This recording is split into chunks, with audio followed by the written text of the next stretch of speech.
Bonjour ou bonsoir et bienvenue sur un nouvel épisode de la Pause Podcast.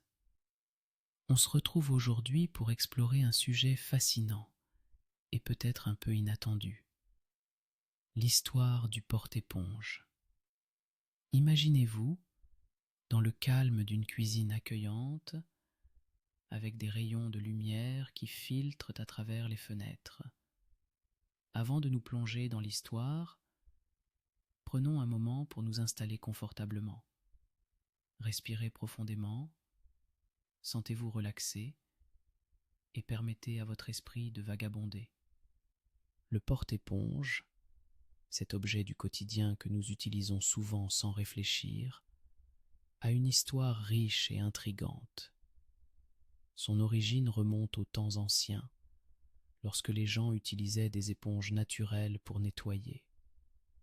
Ces éponges étaient souvent accrochées ou posées là où elles pouvaient sécher. Au fil du temps, le besoin d'un accessoire dédié pour les tenir est devenu évident. Les premiers porte-éponges étaient souvent fabriqués à partir de matériaux simples, comme du bois ou de la terre cuite. Au fur et à mesure que les techniques de fabrication évoluaient, nous avons vu apparaître des porte-éponges en métal, en plastique et même en céramique, chacun avec son propre style et sa propre histoire. Dans cette quête de fonctionnalité et d'esthétique, l'utilisation de porte-éponges est devenue un reflet des tendances de design d'intérieur. Des designs modernes et minimalistes au style vintage, inspirés des cuisines d'antan, chaque pièce raconte une histoire.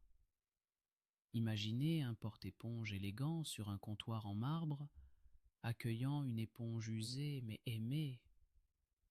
Cela évoque une sensation de nostalgie et de confort, n'est-ce pas?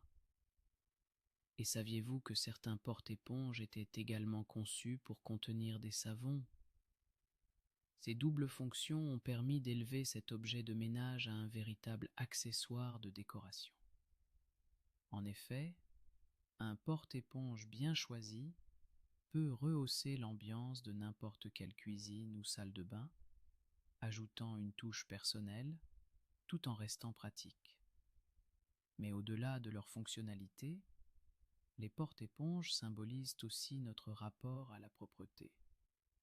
Dans une époque où chaque objet exige une réflexion sur sa durabilité et sa conception, le porte-éponge nous rappelle qu'il existe de belles solutions simples aux besoins quotidiens. Pour conclure notre voyage à travers cette petite pièce de notre quotidien, souvenons-nous que chaque objet, même le plus banal, a une histoire à raconter. Alors, la prochaine fois que vous utiliserez votre porte-éponge, prenez un moment pour apprécier son design et son utilité. Il est le résultat de siècles d'innovation et de créativité. Merci de vous être joint à moi dans cet épisode de la Pause Podcast. J'espère que vous avez apprécié cette plongée dans l'histoire du porte-éponge. Prenez soin de vous et à très bientôt pour un nouvel épisode relaxant.